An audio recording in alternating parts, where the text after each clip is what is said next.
So it's currently January 13th, which means Poppy Playtime Chapter 4 comes out in 2.5 weeks from now. If you didn't know already, it comes out on January 30th. So yeah, they picked the last day of January, literally, almost literally, to release this chapter. And for those of you who don't know, this is gonna be the darkest chapter in Poppy Playtime history.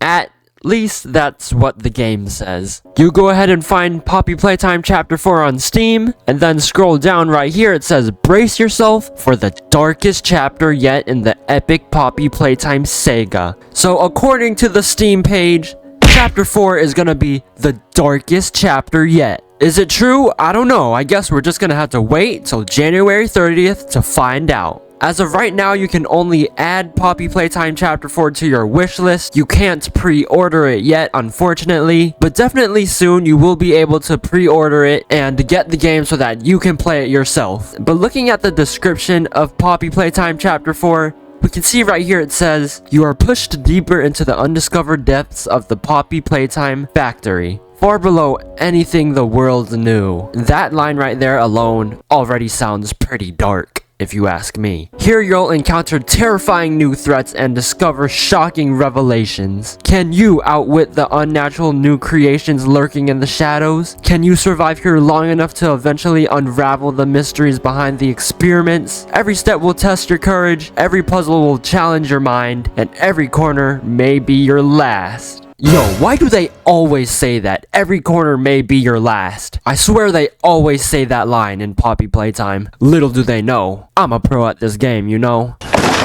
All those corners will definitely not be my last. I'm too good at this game for this. So yeah, there was the description of Poppy Playtime Chapter 4. Obviously, there's gonna be a lot of mysteries that will hopefully be resolved by the end of Chapter 4. There's obviously gonna be a lot of puzzles. We're obviously gonna see a lot of monsters, new and old monsters. I'm just very excited for everything to finally go down. As we take a look at the features, we see that there's new characters and allies, expanded lore, mind-bending puzzles, heart-pounding atmosphere. All things that I expect from Poppy Playtime right there. If we go ahead and look at some of the pictures on the Steam page, these pictures look pretty dark. The atmosphere definitely looks heart-pounding. This is gonna be fun. I already know it. Chapter 4, Safe Haven, coming out on January 30th of 2025. Based on what we have seen, all of the leaks and new monsters that we have seen in this chapter, do you guys believe that this will be the darkest chapter in Poppy Playtime history? Will it be scarier than Poppy Playtime Chapter 1, Chapter 2, and Chapter 3? As of right now, I believe Chapter 3 is the scariest out of all of the chapters, but maybe after seeing Chapter 4, it will take the crown and be the scariest one. Based on all of the descriptions that they have given us on this chapter, there's definitely going to be a lot of hype and high expectations for this chapter, and a lot of anticipation surrounding this chapter. It definitely sounds like it will be very dark and it will not disappoint. If you made it to the end of the video, comment down below in the comments the word Yarnaby to let me know how excited you are for Chapter 4.